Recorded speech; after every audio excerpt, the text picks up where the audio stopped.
warahmatullahi wabarakatuh. Perkenalkan, nama saya Hasbullah dari Sekolah Tinggi Ilmu Ekonomi Makassar Maju. Di sini saya akan memaparkan rangkuman materi tentang prinsip-prinsip etika bisnis. Etika bisnis secara sederhana yang dimaksud adalah cara-cara untuk melakukan kegiatan bisnis yang mencakup seluruh aspek yang berkaitan dengan individu, perusahaan, industri, dan juga masyarakat. Semua ini mencakup bagaimana kita menjalankan bisnis secara adil sesuai dengan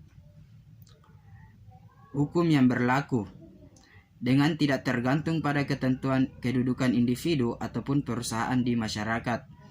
Etika bisnis lebih luas dari ketentuan yang diatur oleh hukum, bahkan merupakan standar minimal ketentuan hukum. Karena dalam kegiatan bisnis seringkali kita temukan wilayah abu-abu yang tidak diatur oleh ketentuan hukum.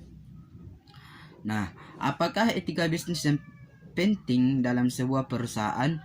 Jawabannya ya, karena etika bisnis dapat menciptakan suasana profesional, saling menghormati, dan meningkatkan komunikasi yang membantu perusahaan berfungsi sebagai tempat yang produktif. Orang merasa lebih baik tentang pekerjaan mereka ketika mereka merasa dihormati, dan itu juga berarti hubungan pelanggan yang lebih baik.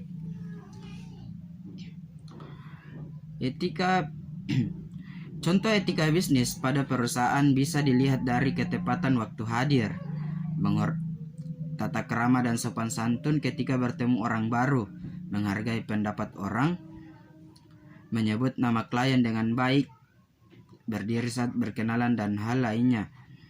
Terus, bagaimana etika dalam berbisnis?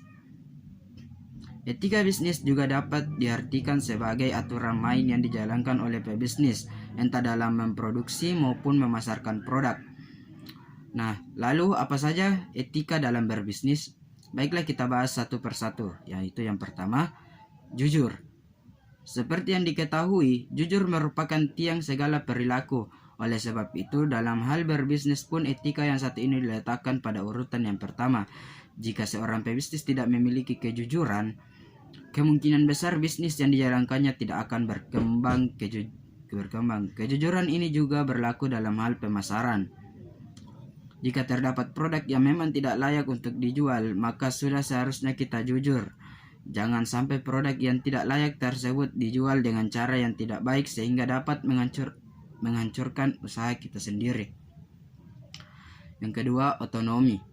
Seorang pengusaha juga harus memiliki jiwa otonomi, yaitu kebebasan dalam menentukan apa yang diinginkannya, sehingga keputusan yang diambil tidak bisa dipengaruhi oleh orang lain. Yang ketiga, empati. Perasaan di mana bisa merasakan perasaan orang lain. Sebagai seorang pengusaha, kita tidak boleh pura-pura tutup mata alias tidak peka dengan lingkungan sekitar. Misalnya, ada karyawan yang tidak semangat kerja dan tampak lesu. Anda harus menyadari hal itu. Bisa dengan menanyakan bagaimana keadaannya, memberi saran untuk pergi ke dokter, atau memberi izin untuk pulang lebih awal, dan sebagainya. Yang keempat, yaitu keuntungan. Sebagai seorang pengusaha, tentunya kita ingin sesuatu yang menguntungkan. Entah seberapa besar atau seberapa banyak keuntungan yang didapat sangatlah relatif dan tergantung dari tujuan dari diri kita masing-masing, serta harus memperhatikan unsur-unsur yang lain. Yang kelima, adil. Seorang pengusaha harus memiliki sikap adil terhadap siapapun, tidak peduli status maupun jabatan orang lain. Begitu juga ketika memberikan gaji untuk karyawan juga harus adil. Misalnya, ada karyawan yang tidak lain merupakan saudara lalu diberikan gaji yang lebih tinggi, sementara karyawan yang setingkat dengannya justru mendapat gaji UMR. Yang keenam, yang terakhir, yaitu integritas. Integritas merupakan salah satu faktor yang menentukan bagaimana harga diri seorang pengusaha, bagaimana menjalin hubungan sosial dengan orang-orang sehingga usahanya dapat berkembang. Nah, itulah rangkuman materi yang dapat saya paparkan. Lebih dan kurangnya mohon dimaafkan. Assalamualaikum warahmatullahi wabarakatuh.